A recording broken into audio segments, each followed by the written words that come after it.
আজকে আমার কাছে এই মুহূর্তে একটি মেইল আছে এবং এখানেও কোনো একজন তার ভাইয়ের একটা ঘটনা শেয়ার করেছেন। আমি পড়ছি সেই ঘটনাটি। ডিয়ার রাসেল ভাই, আমি এখন যে ঘটনাটা শেয়ার করব সেটা আমার মেজো ভাইয়ের ঘটে যাওয়া একটি ঘটনা। তিনি আমাকে যেভাবে বলেছেন আমি ঠিক ওনার ভাষাতেই লিখলাম। সময়টা ছিল গত বছরের অর্থাৎ ২০১০-এর মাঝামাঝি সময়ের। আমি এবং আমার এক ফ্রেন্ডকে নিয়ে তার জন্য একটি ভাড়া করা বাসা দেখতে গেলাম চিটাগংয়ের বাদুরতলা এরিয়াতে।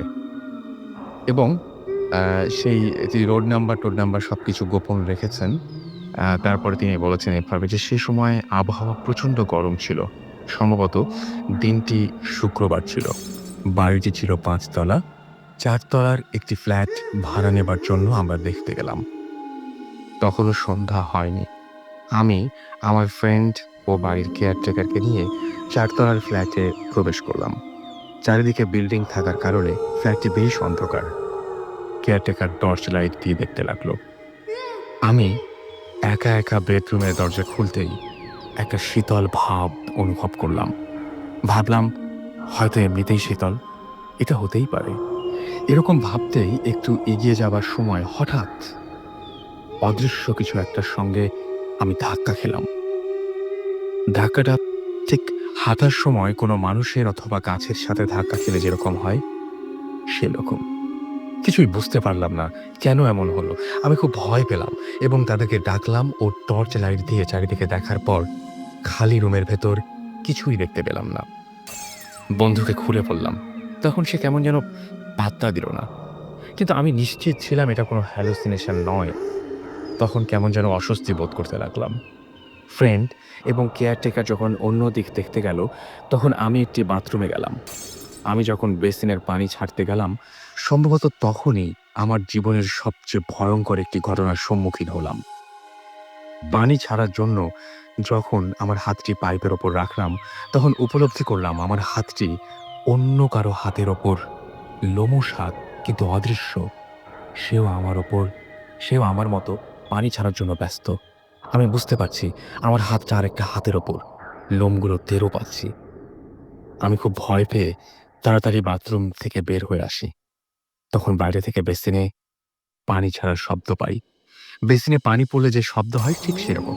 পরিষ্কার বুঝতে পারলাম বাথরুমে কোনো একটা কিছুর উপস্থিতি আছে। এরপর আমি প্রায় একরকম জোর করে আমার বন্ধুকে ফ্ল্যাট থেকে বের করে নিয়ে আসলাম।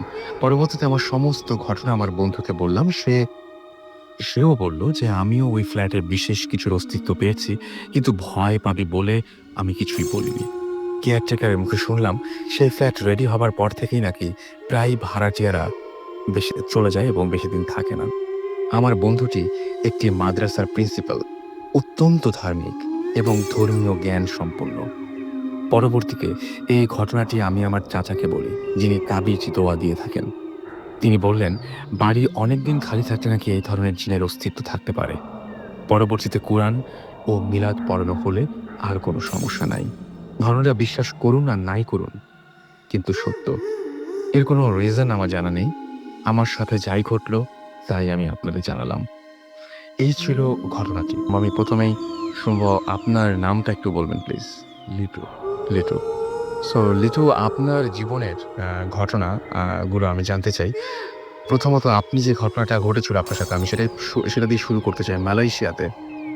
মালয়েশিয়ার যে ঘটনাটি রয়েছে সেই ঘটনাটা প্লিজ আমাদের একটু বলুন। তার আগে আপনার পরিচয় দিন। জি, আমার নাম লিটু। বেসিক্যালি আমি কম্পিউটার প্রফেশনাল, সফটওয়্যার সাথে জড়িত। ফটোগ্রাফি আমার প্যাশন বলতে পারেন। ইন এসেন্স আমি জাস্ট আমার সাথে যেই ফিলিংসটা শেয়ার মানে জাস্ট ফিল করেছি সেটা শেয়ার করা নিয়ে আমি কিছু কথা বলি। বেসিক্যালি আসলে ভূত এই শব্দের সাথে আ পার্সোনালি আমি পরিচিত না। এই সেন্সে যে ভূত বলে কিছু আছে এটা বিলিভ করি না। বাট জিন এবং ইনসান করাসবে আছে, জিন আছে এবং হয়তো জিনের বিভিন্ন রকম রূপগুলো, বিভিন্ন রকম অস্বাভাবিক ব্যাপারগুলোই আমাদের কাছে আ মানে ভূত বা এই জাতীয় পেতনি, এই জাতীয় অনেক রকম ফরমেশন আছে আমাদের কাছে গল্পগুলো আসে। আর অযাচিত অনেক ঘটনাই ঘটে মানুষের লাইফে আসলে এবং মেক্সিমাম ক্ষেত্রে এই ব্যাপারগুলো বিশ্বাস করা একটু কঠিন। তবে আ যদি কারো লাইফে পার্সোনালি এরকম কিছু হয়ে থাকে, হয়তো সে ফিল করতে পারবে যে হ্যাঁ, হয়তো ব্যাপারগুলো পসিবল। আর যদি কারো লাইফটা না হয়ে থাকে, হোপ যেটা না হোক। কারণ ব্যাড একটা এক্সপেরিয়েন্স। আর আমি আসলে এবার একটু শুরু করি আমার মালয়েশিয়ার গল্পটা।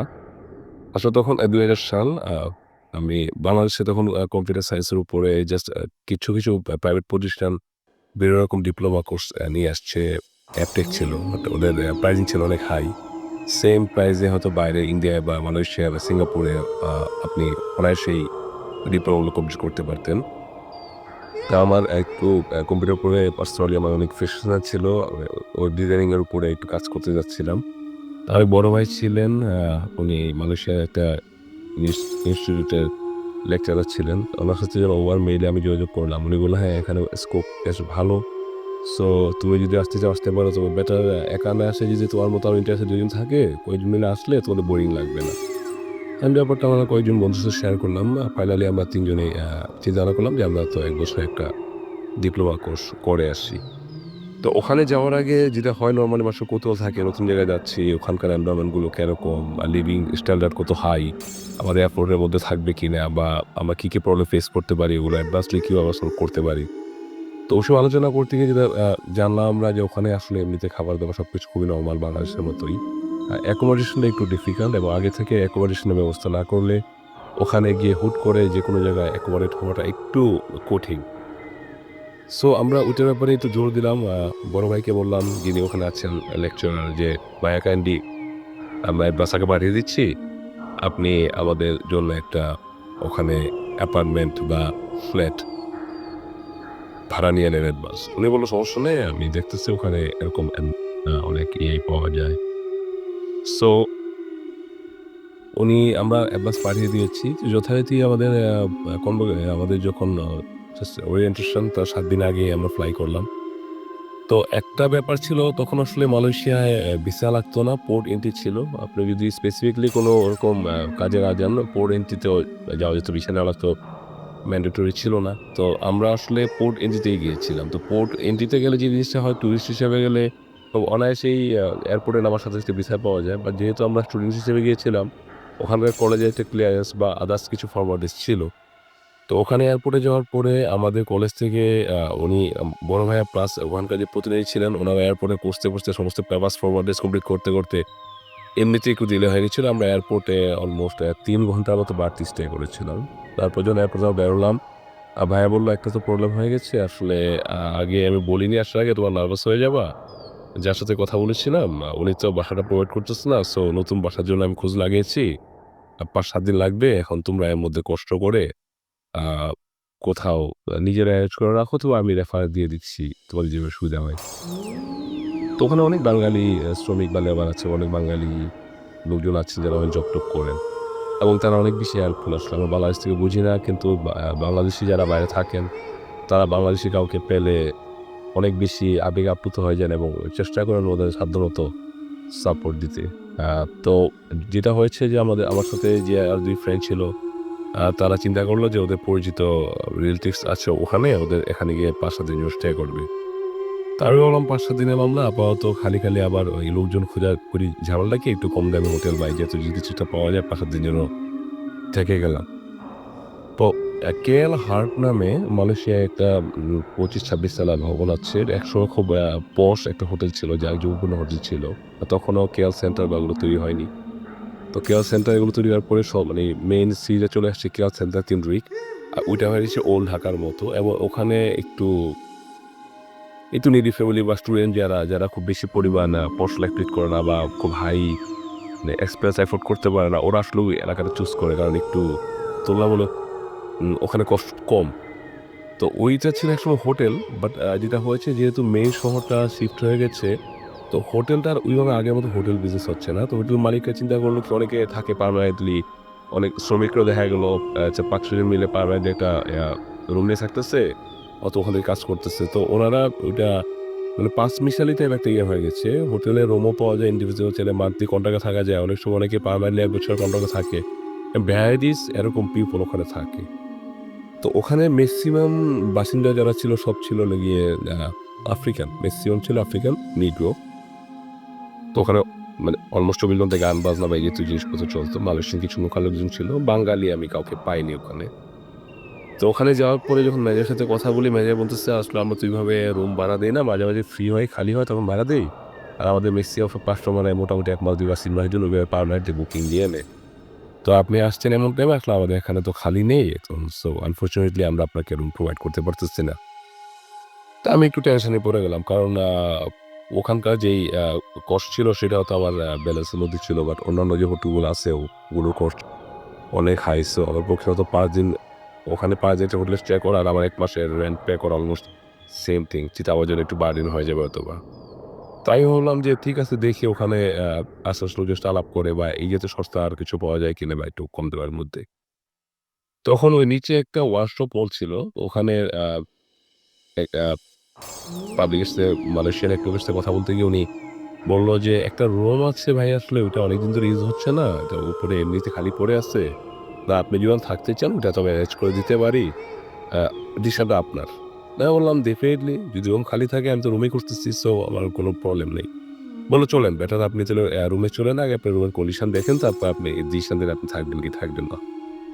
তো রুমটা ছিল 16 ফ্লোর, লিফটে 16 মানে 17 তলায় ছিল। 24 তলা বিল্ডিং ছিল এটা।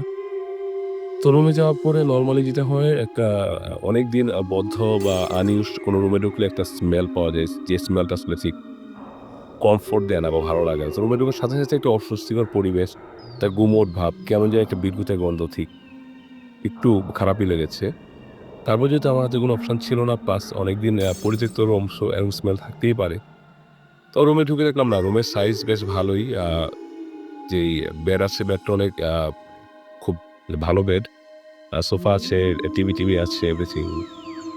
সো ওই সেন্সে রুমে থাকাটা খুব বেশি প্রবলেম ছিল না। তো অনেকদিন আনইজ আ থাকার কারণে রুমটা একটু নোংরা ছিল এবং দেয়ালে কিছু, কিছু জায়গায় ঠিক পানির পিক ফেলে যেরকম স্পট থাকে ওরকম কিছু স্পট ছিল। তো আমি ওনাকে বললাম যে, "ঠিক আছে, রুমে থাকা যায়, সমস্যা নেই। আপনারা কাইন্ডলি একটু আপনাদের যদি মানে কেয়ারটেকার বা যদি কেউ থাকে বা ক্লিনার থাকে, কাইন্ডলি একটু রুমটা যদি পরিষ্কার করে দেন। কারণ এই কন্ডিশনে এই রুমে থাকাটা একটু আমাদের জন্য ডিফিকাল্ট হবে।" তো ওরা বলল, "না, এটা সমস্যা হবে না।" তো যথারীতি খুব অল্প সময়ের মধ্যে ক্লিনার চলে আসলো। উনি রুম-টুম একদম পরিষ্কার পরিচ্ছন্ন করে দিয়ে গেল। আর ওদের সবগুলো ওয়াল ছিল টাইলসের। সো ওই যে ওয়ালে যে স্পটগুলো ছিল ওগুলো একটু কড়াকড়ি মোছার পরে স্পটগুলো আর নাই। একদম অলমোস্ট প্যাচি হয়ে গিয়েছিল। আর আমি জানলা খুলে দিলাম। একদম ফ্রন্ট সাইডে বারান্দা ছিল, অনেক বড় একটা বারান্দা। তো জানলা খুললাম, বাতাস আসার পরে একটু রুমটা অনেক ফ্রেশ হয়ে গেল এবং গুমোট ভাবটা চলে গেল। আই ফিল কমফোর্ট দেন। তো আমার বড় ভাইটা লিফট করলো, যিনি আমাকে এয়ারপোর্ট থেকে রিসিভ করে নিয়ে গিয়েছিলেন। লিফট করার পরে আমি জাস্ট হোটেল কর্তৃপক্ষের ফরমালিটিস সারার পরে নিচে গেলাম। একটু হালকা আ জাস্ট খিদে পেয়েছে আমার। যেহেতু স্ন্যাকস খেয়ে ভাবছি টায়ার্ড লাগছে, ঘুমিয়ে পড়বো। কারণ এমনিতেই বাংলাদেশ থেকে ফ্লাই করে গিয়েছি। এয়ারপোর্টে ৩ জায়গায় ওয়েট করেছিলাম। তারপর সব মিলিয়ে-ঝিলিয়ে একটু মেন্টাল ট্রেজার ছিল, প্রেশার যাচ্ছিল, একটু টায়ার্ড লাগতেছিল। তো আমি নিচ থেকে খাওয়া-দাওয়া করে এসে পরেই জাস্ট শুয়ে পড়লাম। শোয়ার সাথে, সাথে অলমোস্ট আমার ঘুম চলে আসছে। তো ঘুমের ঘোরে অনেক রকম আজীব মানে বিদঘুটে স্বপ্ন দেখলাম, অনেক রকম শব্দ পেলাম, মানে অনেক কিছু। তো যেটা হয় আসলে মানুষ যখন খুব বেশি টায়ার্ড থাকলে ঘুমালে এরকম মাঝে, মাঝে স্নায়বিক কিছু আ প্রবলেম দেখা দেয়, যেগুলো হয়তো স্বপ্নের মাধ্যমে বা তার অবচেতন মনে সেগুলো ফিল করে। সো আমার মনে হয়েছিল ঘুম থেকে ওঠার পরে হয়তো ওরকমই অনেক বেশি স্ট্রেস ছিলাম, যে কারণে শব্দ শুনতে পেয়েছি বা সাইলেন্ট ঘুম হয়নি। ইটস ওকে, আপনি নতুন জায়গায় এসেছি, এখন হতেই পারে। আমি খুব বেশি গুরুত্ব সহকারে ব্যাপারটা বিবেচনা করিনি। তো সকাল, সকাল আমি বেরিয়ে গেলাম। আমাদের ওরিয়েন্টেশন এর আরো ৬ দিন বাকি আছে। ভাবলাম ক্যাম্পাসটা একটু ঘুরে দেখি, প্লাস যেহেতু ১ বছর থাকা লাগবে, কিন্তু মালয়েশিয়ার বাসের রুটগুলো সম্পর্কে, ট্রেন লাইন বা কিভাবে কি আসলে কি বিষয়, একটু আশেপাশে ঘুরে দেখি যাতে নিজের প্রয়োজনে যখন তখন যা লাগে সেগুলো কালেকশন করা যায় আরকি। তো ওই চিন্তা ভাবনা করে বের হলাম, বের হয়ে সারাদিন ঘোরাঘুরি করলাম। তারপরে ওখান থেকে বাসে উঠলাম, কেএল সেন্টারে গেলাম। ওখান থেকে আবার সানওয়েতে গেলাম। সানওয়ে থেকে ঘুরে আবার রুমে ফিরে আসলাম। তো ফিরে আসতে, আসতে মোটামুটি অনেক রাত্র হয়ে গেছে। তো ওইদিন ঘোরাঘুরির কারণে একটা টায়ার্ডনেস ছিল। পাশাপাশি যেটা ছিল যে নতুন জায়গায় গিয়েছি, ঘুরেছি। একটা চার্মিং ভাব ছিল মনের মধ্যে। সো আগের দিনের মতো অত টায়ার্ডনেস ছিল না শরীরে এবং মোটামুটি শরীরটা বেশ ফ্রেশই ছিল। আর মালয়েশিয়ার ওয়েদার আসলে খুব চমৎকার। ওখানে প্রতিদিন একবার বৃষ্টি হয় মিনিমাম ২ ঘন্টার জন্য। আর একদম স্টিডি ওয়েদার। আর ওদের ওয়েদারের মধ্যে খুব বেশি আমাদের বাংলাদেশে মতো ভেরিয়েশন নেই। এখন গরম, এখন ঠান্ডা, এখন এই, কখনো এরকম না। অলমোস্ট সারা বছরই একই রকম ওয়েদার থাকে এবং সারা বছর বৃষ্টি হয় ওদের। ডেইলি ২ ঘন্টার মতো এভারেজ। তারপর আমি যখন রুমে ঢুকলাম একটা শাওয়ার-টাওয়ার দিয়ে আমি জাস্ট টিভিটা ছেড়ে বিছানায় শুয়ে টিভি দেখতেছি। তো টিভি দেখতে, দেখতে আসলে কখন যে টিভি দেখার মধ্যেই ঘুমিয়ে গিয়েছি আসলে ওইভাবে আমি নিজেও নোটিস করিনি। একসময় তন্দ্রার মতো চলে আসছে, জীবনেও চলে আসছে। তো জীবনের একটা পর্যায়ে আমি ফিল করতেছি যে একটা কান্নার শব্দ। কেউ কাঁদতেছে। আমি জাস্ট ১ বার, ২ বার, ৩ বার যখন ফিলিংসটা একটু আমার কড়া হয়ে গেল, হুট করে জীবনী ভেঙে গেল, আমি উঠে বসলাম খাটের উপরে। আশেপাশে তাকিয়ে দেখতেছি nothing happens. Everything is quite simple as usual. আমার মনে হলো হয়তো maybe this is a hallucination or something like that. Mental stress বা কিছু একটা জন্য আমি এসে ফিল করতেছি। সো আমি আবার যথারীতি শুয়ে পড়লাম। আ টিভি চ্যানেলটা খোলা। একটা জিনিস বলা হয়নি এখানে যে ওখানকার হোটেলগুলোর একটা সিস্টেম ছিল যেহেতু ওল্ড সিটি এবং খুব পশ লোকজন থাকতো না। ওরা কস্ট মিনিমাইজ করার জন্য জাস্ট রাত ১২ টার পরেই হোটেলের সমস্ত লাইট অফ করে দিত। শুধুমাত্র একটা ডিম লাইট অ্যালাউড ছিল। আর এমনিতে টিভি লাইট অন থাকতো। আর এমনিতে যে কমন লাইট যেগুলো ছিল আরকি মানে তো ওদের আলাদা সুইচ ছিল যে ওই সুইচের মাধ্যমে করিডোরের ৩ টা পরপর লাইট অথবা রুমের হয়তো ৪-৫ টা লাইট সবগুলো অফ। শুধু ডিম লাইটের পাওয়ারটা অন থাকতো। তো রাত ১২ টার পরে ওরা এই সুইচটা অফ করে দিত। তো ওইটা আমার জন্য খুব বেশি প্রবলেম ছিল। কারণ রুমে ডিম লাইট আছে, টিভি চলতেছে এবং ওদের এনভায়রনমেন্ট টা বললাম না অনেক বেশি পিওর এনভায়রনমেন্ট যে কারণে ঠিক রাত্রেবেলাও বারান্দা জানালা খুলে রাখলে একটা হালকা ন্যাচারাল লাইট আছে। তো সো ওরকম কোনো অন্ধকার বা ওরকম কোনো ফিলিংস ছিল না। তো যখন আমি দেখলাম আসলে কিছুই নেই, একেবারেই সিম্পল আমার হয়তো মনের ভুল বা কিছু একটা। সো আমি যখন আবার শুয়ে পড়লাম টিভি দেখতে, দেখতে আবার যখন তন্দ্রা মতো চলে আসলো, সেম টাইম আবারও আমি তন্দ্রার ঘোরের মধ্যে আবারও কান্নার শব্দ পাচ্ছি এবং শব্দটা এবার তীব্র হচ্ছে। তা আমি ওই ঝিমুনের মধ্যেই শুনতেছি শব্দটা। একটা সাডেন শোয়ার পরে এই শব্দটা ঠিক আমি আর অ্যালাও করতে পারতেছি না। এত মারাত্মকভাবে আমাকে পেইন করতেছে এবং এত তীব্র শব্দটা আমি জাস্ট আবার উঠে গেছি। তো উঠে যাওয়ার পরেই আমি যখন রুমে চারিদিকে তাকালাম, I found nothing again. তখন মনে হলো যে fine, let's take a break. আমার একটা ব্রেক নেওয়া দরকার। তো আমি বারান্দায় গেলাম, দাঁড়ালাম, একটা সিগারেট ধরালাম, একটা সিগারেট খেলাম। তারপরে আবার রুমে ব্যাক করলাম। একটু বাথরুমে ঢুকলাম, হাত-মুখ ধুলাম। আ ফ্রেশ হয়ে টিভি ছেড়ে আবার শোয়া দিলাম। তো এরকম আসলে আমার দু দু অ্যা দুবার ঘুম ভেঙেছে। আমি হয়তো ১২টা ১২:৩০ দিকে শুয়েছি। অলমোস্ট তখন ৩টা অ্যারাউন্ড ৩ এরকম বাজে আরকি। লাস্ট টাইমে যে ব্যাপারটা। এর মধ্যে ২ বার ঘুম ভেঙেছে তন্দ্রা করে। বাট ২ বারই আমি যখন ঘুম থেকে উঠেছি I found nothing at all. আমি কিছুই পাইনি। তো 3rd টাইম যখন আবার আমি শোয়ার মধ্যে আমার ঘুম চলে আসলো, তখন যখন আমি আবার কান্নার তীব্র আওয়াজ পাচ্ছি, তখন আমি যেটা হয়েছে আমি আসলে জীবনের আগে আমি জাস্ট মনের মধ্যে একটা ভয় আছে, একটা কৌতূহল আছে তো আমি হেলান দিয়ে বালিশ উঁচু করে চাদর মুড়ি দিয়ে চোখ খোলা রেখে তাকাচ্ছি যে আসলে ব্যাপারটা কি ঘটে? আসলে কি হয়? বারবার এরকম কান্না শুরু হচ্ছে আসলে ব্যাপারটা কি? তো আমার আসলে ওই গত ২ বারের মতো তো কড়া জীবনে আসেনি। নরমালি আ যখন আমি ওইভাবে তাকিয়ে আছি, তাকানোর মধ্যেও একসময় তো হালকা একটু জীবনে চলে আসছে, তখন আবার আমি কান্নার শব্দ পাচ্ছি। কান্নার শব্দ পাওয়ার পরে প্রত্যেকবার যখন উঠে যেতাম, আর ওইবার না উঠে আমি জাস্ট শুয়ে চোখটা খুলে দেখার চেষ্টা করতেছি আসলে ব্যাপারটা কি? এবং তখন আমি যে দেখলাম যে আ আমি যেখানে শুয়ে আছি যে বিছানায়, একদম কোনাকুনি সামনে টিভি এবং আ আমার বিছানা ছিল পশ্চিম দিকে, টিভিটা ছিল আ পূর্ব দিকে। আর দক্ষিণ দিকে কোনায় জাস্ট টিভির উল্টা পাশে একটা ডাবল সোফা ছিল বসে টিভি দেখার জন্য। ওখানে সোফার উপর ২ পা তুলে আ সামওয়ান কেউ কাঁদতেছে। ওটা ছায়া বা অবয়ব দেখতেছি এবং আমি ডিফাইন করতে পারছি যে পুরুষ না মহিলা বা কি। বাট আমার মনে হলো যে এটা অনেক প্রমিনেন্ট। তো ১ম এ আমার যেটা মনে হলো যে হতে পারে হয়তো চোখের ভুল বা হয়তো তন্দ্রার মধ্যে কিছু একটা হবে বা দিস এন্ড দ্যাট। বাট আমি একটু ফলো আপ করার পরে আমি দেখতেছি যে সামথিং হ্যাপেন্ড। তো যে জিনিসটা আমার ইনস্ট্যান্টলি মাথায় কাজ করেছিল যে আসলে যে আ যেটা হয় যে আমি রুমের মধ্যে একা আসলে তো এই মুহূর্তে আমি ইন্টারনালি অনেক বেশি ভয় পাচ্ছি এবং আমি বুঝতেছি না হোয়াট টু ডু আমার কি করা উচিত। তো আমার কাছে সবচেয়ে সহজ বুদ্ধি মনে হলো যে ভয় ভাঙানো যে বেটার আমি টয়লেট যাই, হাত-মুখ ধুয়ে আসি। মনে হয় হাত-মুখ ধুয়ে আসলে হয়তো চোখে মানে ভ্রম হতে পারে হয়তো কেটে যাবে আরকি। জাস্ট আমি যখন টয়লেট গেলাম, টয়লেট থেকে আসার পরে দেখি না আসলে ওখানে কেউ নাই। বাট আমি ডেফিনিট যে আমি এই জিনিসটা দেখেছি এবং তখন আমি জাস্ট অনেক বেশি ইন্টারনালি কনসার্ন। আমার মোটামুটি হাত-পা হিম হয়ে আছে ভয়ে। ভয় কাটাতে পারতেছি না। আসলে কি করব সেটা আমি বুঝতেছি না। তো এইবার আমি একেবারেই আর না শুয়ে আমি জাস্ট হেলান দিয়ে ওয়াল খাটের দিকে হেলান দিয়ে বালিশ দিয়ে চাদর মধ্যে চোখ খোলাকে তাকিয়ে আছি এবং অনেকক্ষণ চলে গেছে এরকম 10 minute, 15 minute, 20 minute, 25 minute, 30 minute, 30 minute করে আবার দেখলাম কান্নার শব্দ এবং তখন স্পষ্ট দেখতেছি কারণ একটু সময় হয়ে গেছে 3:30 4:00 বাজে। একটু ভোরের কিছু আলো ঢুকতেছে জানলা দিয়ে যেমন এবং তখন আমার মানে অভাবটা অনেক বেশি আমার চোখে স্পষ্ট এবং ক্লিয়ার।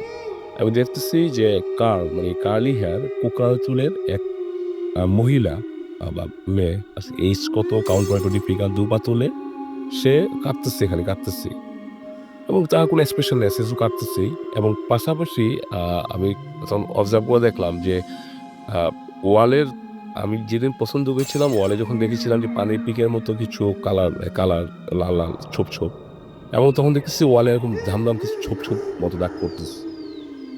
ওই মুহূর্তে আসলে আমি কি করব আমি মানে নিজেও বুঝতেছিলাম না আসলে কারণ আসলে আমার কি করে নতুন জায়গা নতুন পরিবেশ লেখাই বুঝতেছিলাম আসলে যে আমি যদি এই মুহূর্তে সাকসেস হয়ে যাই বা কিছু একটা হয় সেটা অবশ্যই আমার জন্য খারাপ হবে। তো somehow I have to survive.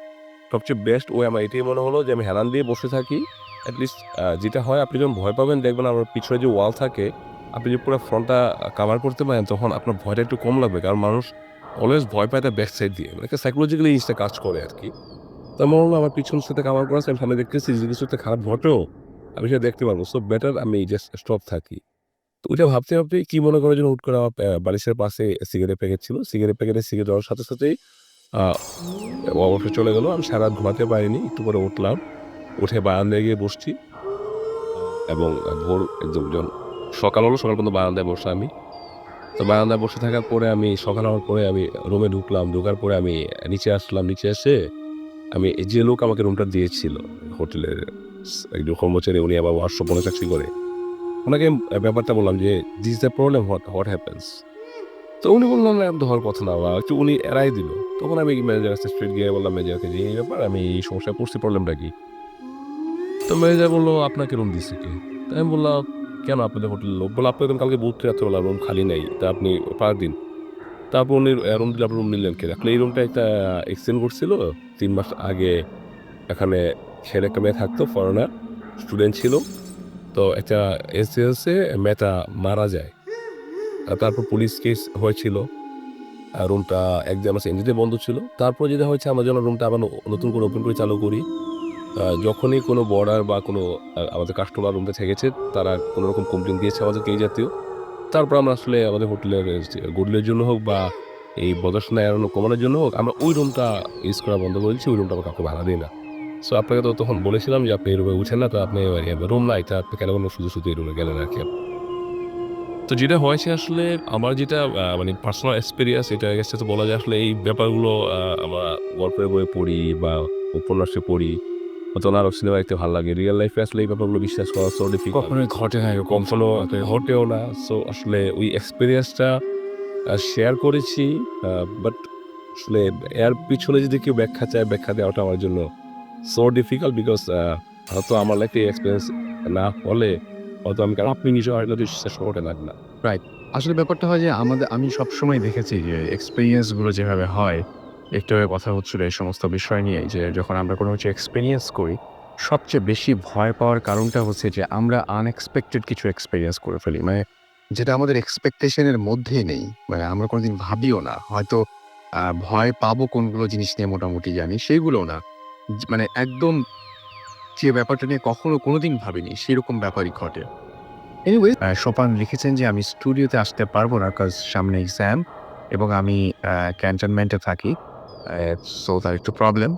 তিনি আসতে পারবেন না।" তিনি বলছেন যে, "হাই ভাইয়া, আমি সোপান। আমি BAF Shaheen college Dhaka business studies এর ফার্স্ট ইয়ারের স্টুডেন্ট। আমি আজকে আপনাদের যে ঘটনাটা শেয়ার করছি, তা একেবারে রিসেন্ট ঘটনা। এটা ঘটেছে গত রাতে।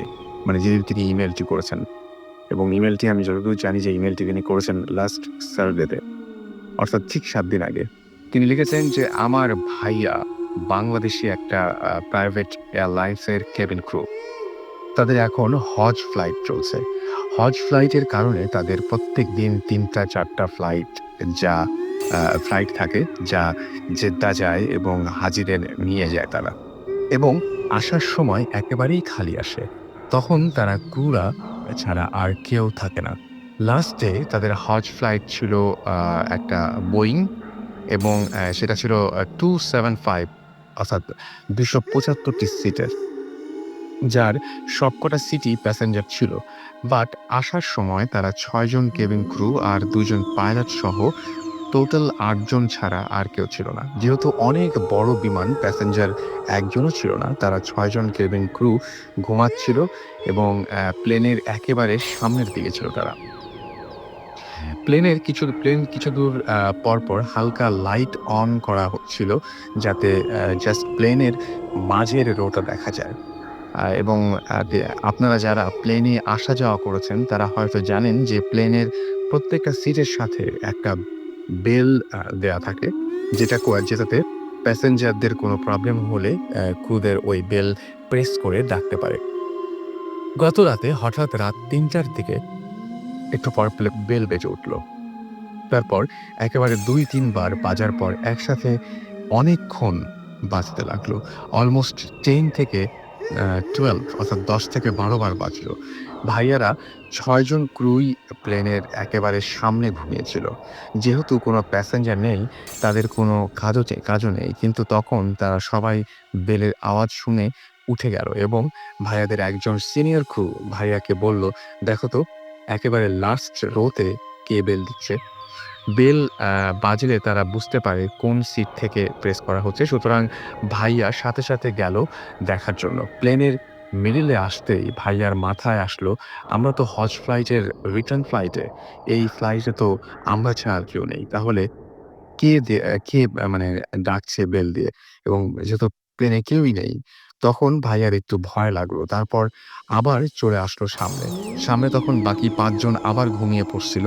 তাদেরকে ওঠার পর ভাইয়া বলছিল যে সবার মাথায় আসলো যে তাদের এই ফ্লাইটে কেউ নেই, তাহলে কে বাজালো? তারা একটু ভয় পেল, কিন্তু তারা সবাই ট্রাই করছিল নিজেদের বোঝাতে যে তারা সবাই হয়তো ভুল শুনছে। এটা তাদের অভ্যাস তাই মনে হচ্ছে। কিন্তু সবাই একসাথে কেন? তাদের সবকিছুর অবসান হলো কিছুক্ষণ পরেই আবার যখন বেলটা বাজলো। ভাইয়া কাছ থেকে আ আ ভাইয়া কাছ থেকে শুনলেন মাঝে, মাঝে টেকনিক্যাল ভাইয়া আচ্ছা ভাইয়ার কাছ থেকে শুনলাম যে মাঝে, মাঝে টেকনিক্যাল প্রবলেম হলে বেল বাজতেও পারে। বাট যেভাবে বেল বাজছিল এটা কোনো মানুষই করছিল অন্য কিছু করছিল। আর যাই হোক ওটা যে টেকনিক্যাল প্রবলেম ছিল না, এটা বোঝা যাচ্ছিল।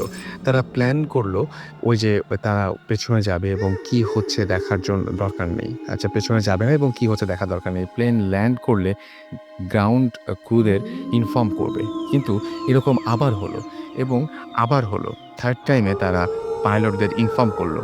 পাইলটরা তাদের পুরো প্লেনের সব লাইট অন করে দিতে বলল। যদিও পাইলটরা একটু ফান হিসেবে নিয়েছিল ব্যাপারটা কজ তারা ছিল আইরিশ পাইলট।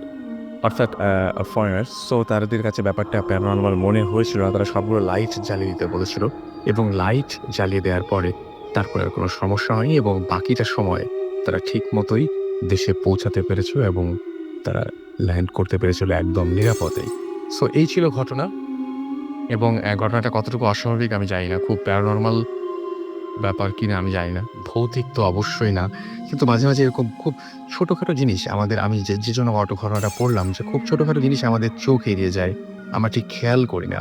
বাট এরকম ধরনের ঘটনা অহরহই কিন্তু আমাদের চারপাশে সবসময়ই ঘটছে। এনিওয়েজ আমাদের আরো একজন আ লিসেনার রয়েছেন এবং তিনি আজকে অবশ্য আমাদের গেস্ট এবং তার কাছ থেকে আমরা একটু ঘটনা শুনবো। আর তিনি আমাদের ঠিক ঢাকার আরকি গেস্ট নন। তিনি ঢাকার বাইরে থেকে এসেছেন। আপনি একটু বলবেন আপনার নামটা? হ্যালো লিসেনার্স, আমি মুশফিকুর রহমান প্রীতম গৌরীপুর ময়মনসিংহ থেকে এসেছি। ওকে। সো গৌরীপুর ময়মনসিংহ থেকে অনেক কষ্ট করে এসেছেন। হ্যাঁ, মোটামুটি। শুধুমাত্র ঘটনাটা বলার জন্য, রাইট? তো আপনার যে ঘটনা সেটা আমি জানি অনেকে মানে যারা এখনো জানেন না তারাও জানবেন। তো ঘটনাটা এরকম যে আপনার সাথে বেশ কিছু উইয়ার্ড ঘটনা আপনার ফ্যামিলির সাথে ঘটেছে। মেক্সিমাম জিনিসগুলো হচ্ছে ব্লাক ম্যাজিক বা ওই যে কুফরি-টুফরি করা বলে সেই ধরনের জিনিসপত্র, রাইট? সো আপনার বাসায় মাছ নিয়ে একটা ঘটনা আছে। ঠিক? ঠিক। সো আমরা সেই ঘটনাটা দিয়ে শুরু করি। উম ঘটনাটা আজ থেকে প্রায় ৫ থেকে ৬ মাস আগে। আচ্ছা। তো আমার বাবা নেই। আমি আর আমার মা জাস্ট। তো আমি এটা তো গৌরীপুরের ঘটনা। হ্যাঁ, গরিবের ঘটনা। তো আমাদের গ্রামের বাড়িতে অনেক জমি-জমা আছে। তো একটা ব্যাপার নিয়ে আমার চাচাদের সাথে আমাদের একটু প্রবলেম হয়। প্রবলেম হবার পর আম যেদিন জমি সংক্রান্ত প্রবলেমটা হয়, তার ১ সপ্তাহ পরে মা যখন ফজরের আজানের সময় বাথরুম করতে ওঠেন, তখন দেখতে পান আমাদের বারান্দায় একটা মাছ। মাছটাকে দেখলে মানে মনে হবে যে মাছটার গায়ে তেল মাখানো। ঠিক আছে? তো আ মা এই মাছটাকে দেখে চিন্তা করতেছে যে মাছটা কোত্থেকে আসলো? কারণ আমাদের বাসার আশেপাশে কোনো পুকুর নেই অথবা এমন কোনো বদ্ধ জায়গা নেই যেখান থেকে মানে মাছটা উঠে আসতে পারে। অথবা সেদিন বৃষ্টির দিনও ছিল না। সে সময় প্রচন্ড গরম ছিল।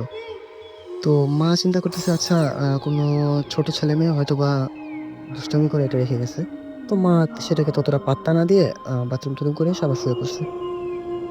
তো সকালবেলায় মা যখন ব্রেকফাস্ট রেডি করতে যায়, মা চুলাতে কাজ করতেছিল। তো তখন তিনি হঠাৎ করে পিছন থেকে শুনতে পেলেন যে কিছু একটা লাফাচ্ছে পলিথিনের উপরে। তো মা পিছন ফিরে দেখলেন সেই ফজরের আজানের সময় যে মাছটি দেখেছেন সেই মাছটি। তো মা চিন্তা করলেন হয়তোবা ওই মাছটা এখানে চলে আসছে। আচ্ছা সেটা কোনো ব্যাপার না। কিন্তু weird হচ্ছে আমাদের রাতের বেলা আমাদের রান্নাঘরের যেই দরজাটা আছে সেটা হচ্ছে লোহার একটা দরজা। সেই দরজাটা বন্ধ করা থাকে। তো যেহেতু বন্ধ করা থাকে সেহেতু মাছটা আসা কোনোভাবে সম্ভব না। তারপরেও মা সেটাকে মানে পাত্তা দেয়নি। কারণ আমার মা মোটামুটি বলতে গেলে একজন সাহসী মহিলা। তো আমাকে মা তখন কিছু জানায়নি। আ আমি এই ঘটনা জানতে পারি আরো ২ থেকে ৩ দিন পর। তো সেদিন জোহরের নামাজের পর মা যখন নামাজ পড়ছিলেন, তখন মা দেখতে পেলেন মা যেখানে নামাজ পড়ছেন সেখান থেকে প্রায় ৮ থেকে ১০ হাত দূরে মাছটা লাফাচ্ছে। তো একটা ফ্লোরের উপর যদি একটা মাছ ছেড়ে দেওয়া হয় তাহলে কিন্তু স্বভাবতই মাছটা মানে চলতে ফিরতে পারবে না। কারণ তার গাটা শুকিয়ে যাবে। তো আগেই বলেছি যে মাছটার গায়ে দেখে মনে হচ্ছিল যে মাছটার গায়ে তেল দেওয়া। আ এরকম তেলতেলে ধরলে পিচ্ছিলে যাবে এরকম কিছু একটা। তো মা তখনও কিছু মনে করেনি। তারপর মা আবার আসরের নামাজ পড়ে। আসরের নামাজ পড়ার পর তখন মাছটা টোটালি ডিসিপিয়ার।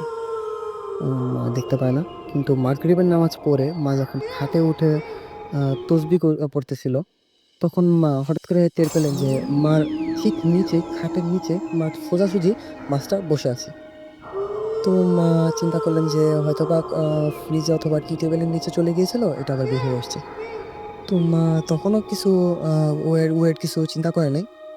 মা যখন ওয়েড ওভার হচ্ছে, মা যখন এক রুম থেকে আরেক রুমে যাচ্ছিল, তখন মাছটাও অনেকটা মার পিছন যাওয়ার চেষ্টা করছিল। তো মা আমাকে ২ থেকে ৩ দিন পর জানালো যে, "প্রীতম দেখ ঘরে একটা মাছ।" আমি বললাম, মাছ কি কোত্থেকে আসবে?" তো মা বলল, "না, এটা আমি ২ থেকে ৩ দিন ধরে দেখতেছি ঘরের ভিতর মাছ। তো এটা আ কোনো একটা কি জন্য হতে পারে?" আমি বললি যে, "হয়তোবা ঘরে আসছে, এখন ২ থেকে ৩ দিনের তো মারা যাওয়ার কথা।" বলতেছে যে, "হ্যাঁ, আমি সেটা চিন্তা করতেছি।" আমি বলতেছি, "তাহলে এক কাজ করো, মাছটা যদি এরপর দেখতে পাও তাহলে একটা ছোট বালতির মধ্যে হাত দিয়ে ধরে নিয়ে বালতির মধ্যে রেখে দিবা।" তো মা এই কথা শুনে আমি কলেজে চলে গেছি। কলেজ থেকে আসার পর দেখছি যে মা শুয়ে আছে। তো জিজ্ঞেস করলাম, "মা শুয়ে আছে কেন?" মা বলতেছে, "আমার প্রচন্ড মাথায় পেইন হইতেছে।" আ আমি জিজ্ঞেস করলাম, "হঠাৎ করে মাথায় পেইন হইতেছে, কোনো কারণ আছে?" তো বলতেছে, "আমি মাছটাকে হাত দিয়ে ধরে ওই যে দেখ এখানে একটা বালতি আছে, বালতির মধ্যে রেখে দিছি পানি দিয়ে। তো এরপর থেকে মাথায় প্রচন্ড পেইন হইতেছে।" আমি বলতেছি যে, "আচ্ছা মাথায় পেইন হচ্ছে, আচ্ছা দেখে আসি।" তো আমি যখন বারান্দায় গিয়ে বালতিতে উঁকি দিলাম, তখন দেখলাম মাছটা সেখানে নেই। তো মাকে বললাম, "কোথায় মাছ? মাছ তো এখানে নেই।" মা বলল যে, "মাছ এখানে নেই। আ আমি তো নিজের হাতে মাছটাকে রাখছি। আর হাত দিয়ে ধরছি দেখে আমার মাথায় প্রচন্ড পেইন হইতেছে।" আমি বলতেছি, "আচ্ছা ঠিক আছে হয়তোবা তোমার এটা মনের ভুল হতে পারে।" মা বলতেছে, "মনের ভুল হবে? আমি হাত দিয়ে ধরছি সেটাও তো মনের ভুল না। আমার মাথায় পেইন হইতেছে মাছটাকে হাত দিয়ে ধরার পর থেকে। সেটাও কি মনের ভুল?" তো আমি বলতেছি, "আচ্ছা ঠিক আছে। তো এটা নিয়ে পরে আলোচনা করব।" তো সেটা বলে আমি তখনকার মতো ঘর থেকে বের হয়ে যাই। বের হয়ে যাওয়ার পর মাগরিবের নামাজ পড়ে যখন আমি ঘরে আসি, তখন দেখতে পাই যে মাছটা আমার যে রুমটা আছে সেই রুমের দরজার সামনে বসে আছে। তো মা এই মাছটার সোজাসুজি আমার খাটের উপর বসে মাছটার দিকে তাকিয়ে আছে। তো মাছটার চোখগুলো দেখলে মনে হচ্ছে যে মাছটা কেমন করে যেন আমার দিকে তাকিয়ে আছে। মানে মনে হচ্ছে যে মাছটা আমাদেরকে দেখছে। তো আমি মাকে বললাম, "মা, এটা তো হয়তোবা কোনো সমস্যা হতে পারে। তাহলে আমি খালামণিকে জানাই।" তো মা আমার খালামণিকে জানায়। জানানোর পরে মা বলতেছে, "আপনাদের ঘরে ১ সপ্তাহ ধরে এই ঘটনা। আপনারা এটা নিয়ে কোনো স্টেপ গ্রহণ করেন নাই। এটা তো উইয়ার্ড একটা ব্যাপার। আপনারা কি এখনো কিছু মনে করতেছেন না?" তো মা বলতেছে, "না, আমি তো তেমন কিছু মনে করতেছি না।" তো খালামণি বলতেছে, "মাছটাকে এখনই ঘর থেকে বের করেন। আর ঘটনাটা আ বাবাকে জানান।" মানে আমার যে নানা আছে তিনি। আমার নানা আবার এইসব প্যারানরমাল ঘটনাগুলো মানে আ একটু হ্যান্ডেল করতে পারতেন। ইভেন এখনো তিনি বেঁচে আছেন। তার বয়স ১০৬-৭ এর কাছাকাছি। তো নানাকে ফোন করে জানানো হলো। নানা বলল যে, "হয়তোবা এটা মাছ না, এটা অন্য কিছু।" তো আ মজার ব্যাপার হইতেছে যে এই যে মাছটা, এই মাছটা হচ্ছে আসলে একটা জিন। তো আমাদের এই জমি সংক্রান্ত ব্যাপারে আমার এক বড় চাচা আমাদেরকে হেল্প করছিল। তো বড় চাচার বাড়িতেও এই সেম একই ঘটনা দেখা যাচ্ছিল যে একটা মাছটা পুকুরের পাশে একটা গাছ আছে। এই গাছটার গোড়ায় এসে উঠে বসে থাকে। তো মাছটাকে যদি পানিতে ফেলে দেওয়া হয়, কিছুক্ষণ পর দেখা যায় মাছটা আবার এই পুকুরের গোড়াতেই বসে আছে। তো সেটা একটা অজপাড়াগা, সেখানে এসব মানে কবিরাজি-টবিরাজি যেসব যা বলা হয় আরকি ব্লাক ম্যাজিক, এগুলার প্রচলন খুব বেশি। তো মাছটা গাছের গোড়ায় যেহেতু বসে আছে, মোরগ মুরগিরা মাছ খায় সেটা সবাই জানি আমরা। বিড়াল মাছ খায়। কিন্তু বিড়াল, মোরগ মুরগি এগুলো মাছটা পাশ দিয়ে ঘুরছে কিন্তু ঠোকর দিতেও সাহস পাচ্ছে না বা ঠোকর দিচ্ছে না আমরা যেটাকে বলব। ঠোকর দিচ্ছে না। তো আ আমার ভাই, জ্যাঠাতো ভাই ফোন করে বলল যে, এরকম ঘটনা আমাদের বাড়িতে তো একই ঘটনা। তো নানাকে ফোন করার পর নানা বললেন যে, আসলে এটা হচ্ছে একটা জিন। আ একটা হচ্ছে ফিমেল জিন, একটা হচ্ছে মেল জিন। তো আমাদের বাসায় যেটা আছে এটা হচ্ছে ফিমেল জিন। আর আমাদের জ্যাঠাতো ভাইয়ের বাড়িতে যেটা আছে সেটা হচ্ছে ফিমেল জিন। তো এই মাছটাকে যদি কেউ মানে আমাদের ঘরের ২ জন থেকে ১ জন যদি কেউ ক্ষতি করে, তাহলে এই মাছটা তো মরেই যাবে বা জিন আমরা যেটাই বলব। এটা তো মরেই যাবে কিন্তু আ আমাদের বাড়িতে যেটা আছে সেই মেল জিনটা আমাদের উপরে এসে অ্যাটাক করবে। তো আমাদের নানার কথা শুনে নানা বলল যে, "এখনই মাছটাকে ঘর থেকে বের করো, বের করে কোনো একটা কিছুতে চাপা দিয়ে রাখো। আমি ২ ঘন্টা পরে তোমাদের জানাচ্ছি বা কিছুক্ষণ পর তোমাদের জানাচ্ছি।" তো আমি বললাম, "আচ্ছা ঠিক আছে।" মাছটাকে আমরা ঘর থেকে বের করে মানে একটা বেলচা যেটাকে বলে ময়লা তোলার জন্য যেটা ব্যবহৃত হয়, সেটা দিয়ে মাছটাকে ধরে বাহিরে নিয়ে একটা খাঁচা দিয়ে চাপা দিয়ে রাখলাম। তো সেদিন আবার প্রচন্ড বৃষ্টি হচ্ছিল। নানা আ প্রায় ঘন্টা ২ এক পরে ফোন করে আমাদের জানালেন যে, "আচ্ছা মাছটাকে এখন তোমরা কোনো ক্ষতি করো না। আমি মাছটার যে পাওয়ারটা আছে এটাকে নষ্ট করে দিছি। তো তোমরা এই মাছটাকে এখন একটা পুকুরে ছেড়ে দিয়ে আসো। কিন্তু মাছটাকে হাত দিয়ে ধরবে না।" তো আমরা বললাম, "আচ্ছা ঠিক আছে।"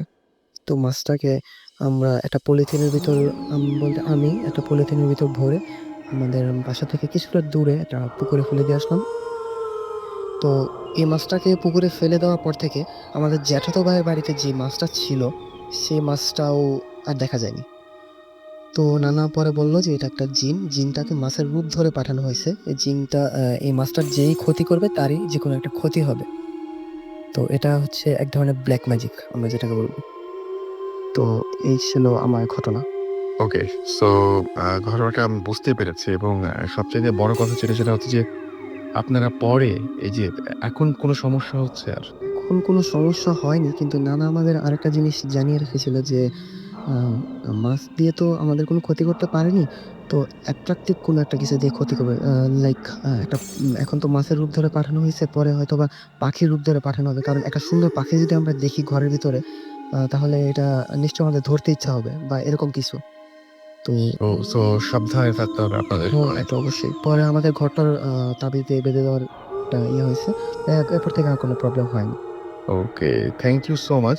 আপনি অনেক কষ্ট করে আসলে ময়মনসিংহ থেকে এসছেন এই পর্যন্ত এবং এই রাতের বেলায় আবার এসে আমাদের সাথে শেয়ারও করছেন ঘটনা।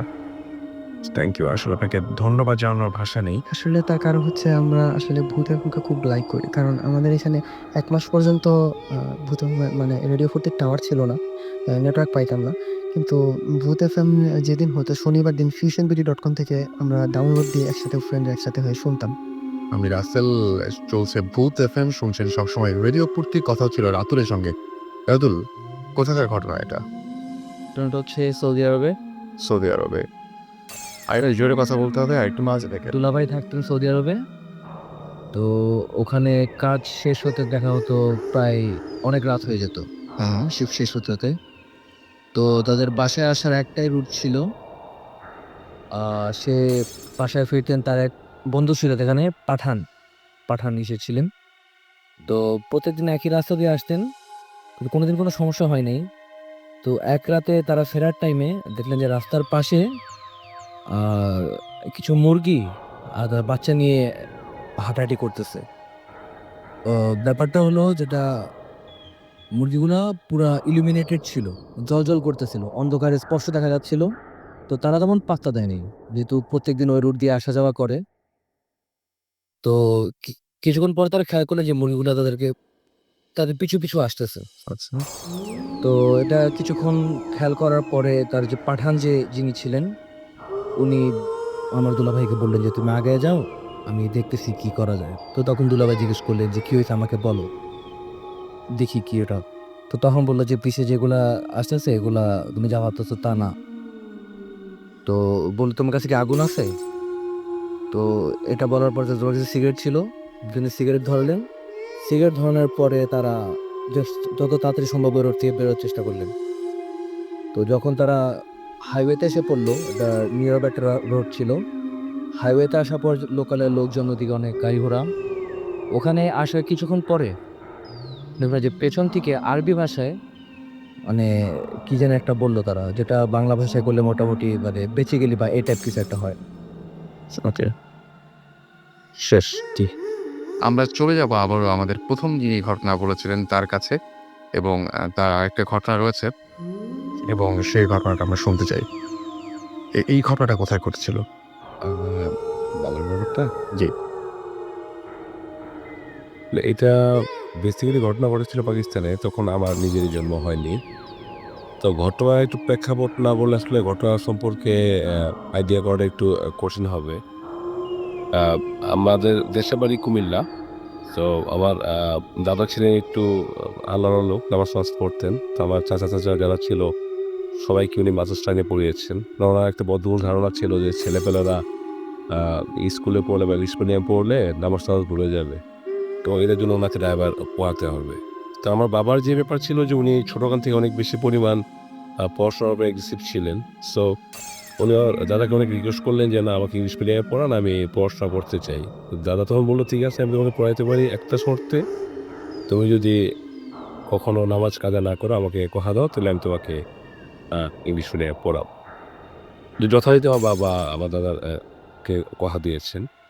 কত ছোটকালে দাদাকে কথা দেওয়ার জন্য বা ইংলিশ মিডিয়ামে পড়ার লোভের জন্য হয়তো বাবা নামাজ শুরু করেছিলেন। বাট যেটা হয়, আপনি যেটাতে কাজ করবেন, স্যারের সময় পরে আমার অভ্যস্ততার মধ্যে চলে আসে। নিজের প্রতি নিজের ভিতরে তখন একটা রিলিজ চলে আসে। তো উনি নামাজ পড়তে একটা স্বাধীন সময় পরে আসলে উনি নিজে অনেক বেশি পরিমাণ ইন্টারনালি আধ্যাত্মিক হয়ে গেছেন। অনেক বেশি পরিমাণ উনি ফেসিনেশন চলে আসছিল ধর্মের প্রতি। এই যে খুব হাইলি এডুকেটেড একজন পারসন, পাশাপাশি উনি প্রচুর নামাজ-টামাজও পড়তেন।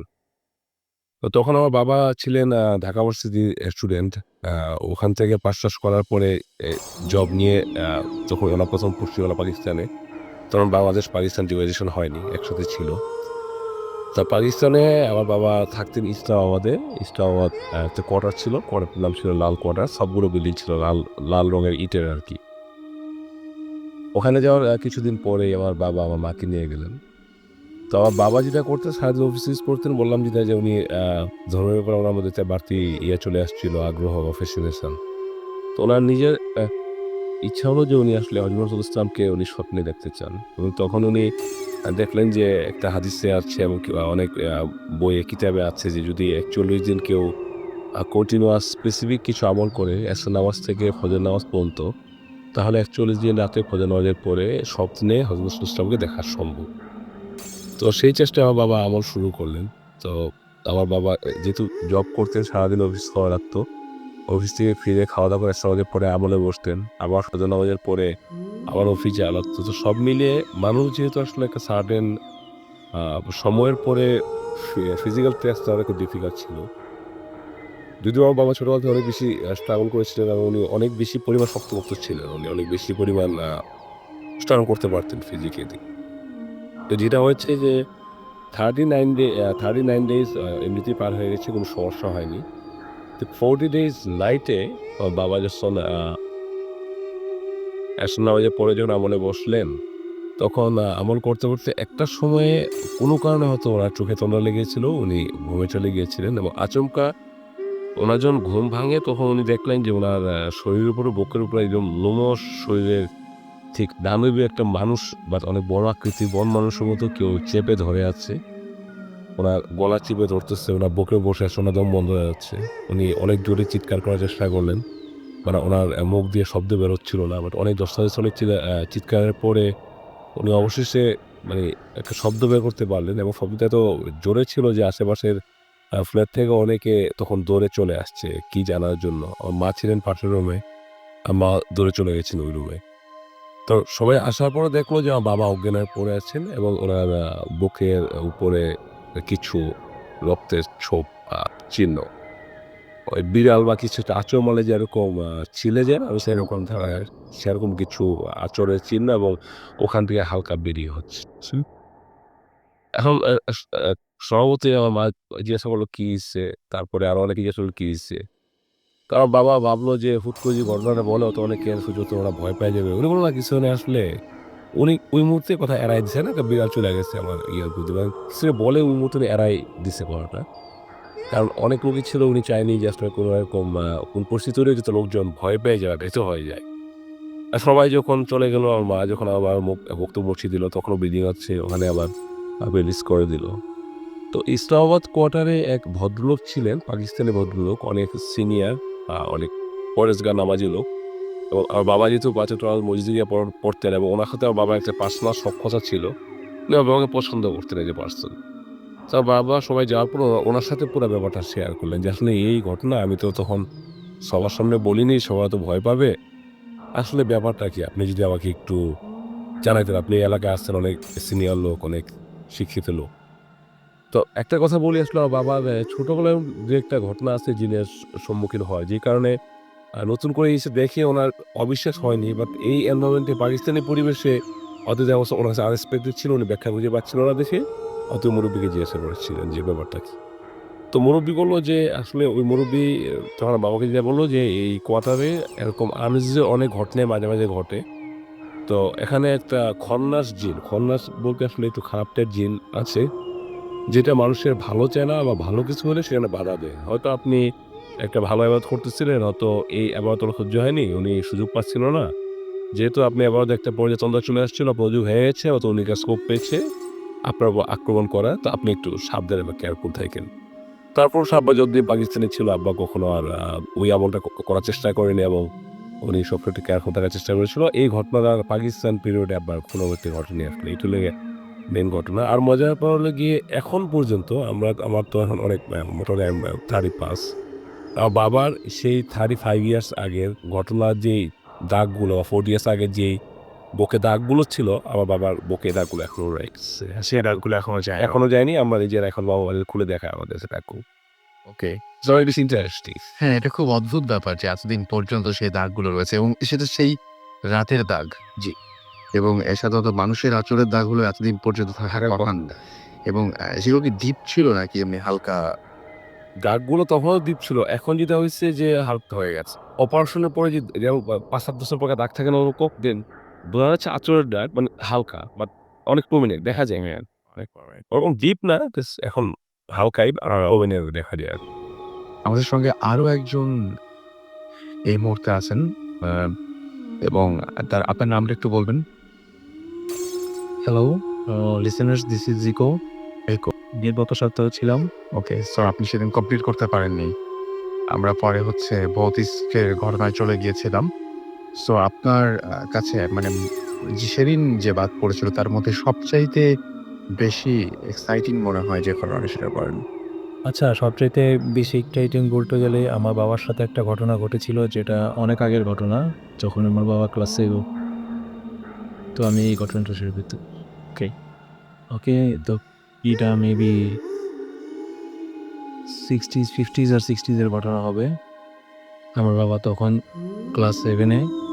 তো বেসিক্যালি ওই সময়ের মানে কমিউনিকেশন মানে ব্যবস্থাটা অতটা ভালো ছিল না। সেক্ষেত্রে দেখা যেত যে খুব অল্প ডিস্টেন্সে যাওয়ার জন্য অনেক বেশি মানে হেঁটে যেতে হতো এবং অনেক প্রবলেম ফেস করতে হতো। তো ওই সময় আমার যেই সেজু চাচা ছিলেন, উনি চিটাগংয়ে চাকরি করতেন। তো উনি মাঝে, মাঝেই মানে একটা সার্টেন পিরিয়ড পর আমাদের মানে দেশের বাড়িতে আসতেন, বেড়াইতে আসতেন এবং তারপর চলে যেতেন। তো এরকমই একটা ছুটিতে উনি আমাদের বাড়িতে আসেন এবং তার একটা ফ্রেন্ডকে নিয়ে আসেন এবং সময় কাটান এবং চলে যাবেন। তো তখন যেটা ছিল যে কোনো বাস ছিল না। অত ভালো কোনো ট্রান্সপোর্টেশন সিস্টেম ছিল না, যেটা আগেই বলছি। তো লঞ্চে করে মানে যেত তারা। পদ্মা নদী থেকে লঞ্চ করতো, ছাড়তো, ওইখান থেকে চলে যেত তারা। তো আ আমার চাচার লঞ্চ ছিল রাতে ১টা-২টার দিকে। আচ্ছা। তো আমার বাবা তখন ক্লাস 7 এ পড়ে। তো বাড়িতে তার অনেক লাগেজ-টাগেজ ছিল সাথে এবং বাড়িতে থেকে অনেক কিছু দেওয়া হয়েছিল, যেহেতু কয়েকদিন পরে আসছে, এখানে থাকবে। অ্যাজ ইউজুয়াল যেটা বাবা-মা দেয়, অনেক খাবার-দাবার দিয়ে দেয়। তো আমার বাবা, আমার চাচা এবং চাচার ফ্রেন্ড ৩ জনে রওনা করে বাড়িতে থেকে। তো মানে যেখান থেকে লঞ্চ ছাড়ে সেখান থেকে আমাদের বাড়িতে থেকে ওইখানকার ওয়াকিং ডিসট্যান্স হবে মানে তখন তো হেঁটেই যেত। 45 মিনিটস অথবা 15 মিনিটস এরকম, 50 মিনিটস। তো রাতে তারা খাওয়া-দাওয়া করে রওনা দেয়। আমার বাবা এবং আমার চাচার ফ্রেন্ড। তো যেহেতু তারা অনেক বড়, আমার বাবা ছোট বয়সে, তো আমার বাবার এক হাতে ছিল মিষ্টির মানে আ আগে তো হাঁড়িতে মিষ্টি দেওয়া হইতো, মাটির হাঁড়িতে। তো এক হাতে তার মাটির হাঁড়ি ছিল এবং আরেক হাতে আমার চাচার একটা ব্যাগ ছিল। এবং চাচার যে ফ্রেন্ড তারা হাঁটতে, হাঁটতে অনেক আগে চলে যায়। আর বাবা ছোট হওয়ার কারণে ২ টা মানে ভারী জিনিস হাতে নিয়ে হাঁটাটাও একটু টাফ তার জন্য। তো অনেক পেছনে পড়ে যায় আব্বু। তো খালের পাশ দিয়ে যাচ্ছিল। গ্রামের রাস্তা, রাস্তাটাও খুব একটা ভালো না আর অনেক রাত।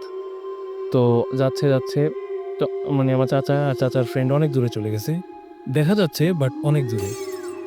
তো হঠাৎ আমার আব্বু দেখে যে আ খালের পাশেই একটা মানে গাছের গোড়ায় একটা শিয়াল শুয়ে আছে।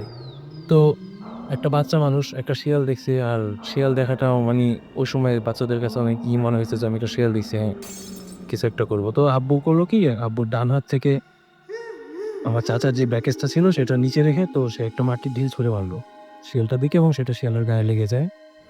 তো লেগে যাওয়ার পরে শিয়ালটা মানে উঠে দাঁড়ায় এবং দৌড়িয়ে আমার আব্বুর সামনে চলে আসে। সামনে চলে আসার পরে আব্বু মানে ভয় পেয়ে যায় যে একটা শিয়াল সামনে চলে আসছে, এখন যদি হয়তোবা তাকে কামড়-টামড় দেয়। বাট শিয়ালটা ওরকম কিছু না করেই মানে একটা বোবা মানুষ যেরকম মানে চিৎকার করে এরকম চিৎকার করা শুরু করলো তার সামনে এবং তার সামনের ২ পা উঁচিয়ে আমার আব্বুকে আঘাত করার চেষ্টা করলো একটু দূরের থেকেই। বাট আঘাত করেনি। আচ্ছা। তো তখন আমার আব্বু জোরে চিৎকার দেয়। আব্বুর চিৎকার শুনে আমার চাচা এবং চাচার ফ্রেন্ড পেছনে ছুটে আসে এবং আসার পরে আব্বুকে বলে, "কি হয়েছে?" পরে বলল যে, "ও না, এখানে আরেকটা জিনিস মিসিং হয়েছে, সেটা হলো যখন পা উঁচিয়ে আব্বুকে আঘাত করার চেষ্টা করে, আব্বু তখন আরেকটা ঢিল ছুঁড়ে মারে শিয়ালটাকে এবং শিয়ালটা তখন মানে আব্বুর মানে খালের এই পার থেকে লাফ দিয়ে খালের ওই পারে আরেকটা গাছের মধ্যে মানে উঠে যায়। তো এটা টোটালি ইম্পসিবল একটা শিয়ালের জন্য যে একটা খাল পার হয়ে আরেকটা গাছে উঠে যাবে ওই পারের। তো তখন আমার আব্বু চিৎকার দেয়। চিৎকার দেওয়ার পরে আমার চাচা এবং চাচার ফ্রেন্ড আসে। আসার পরে আব্বুকে বলে, "কি হইছে?" আব্বু বলল, "আমি এরকম কিছু একটা দেখছি।" তখন তারা বলে যে, "তুমি বাচ্চা মানুষ, অনেক রাতে হয়তোবা আমরা অনেক আগেই মানে এগিয়ে গেছি, এর জন্য তুমি হয়তোবা ভয় পাইছো। এরকম কিছুই না।" তো তারা চলে যায়।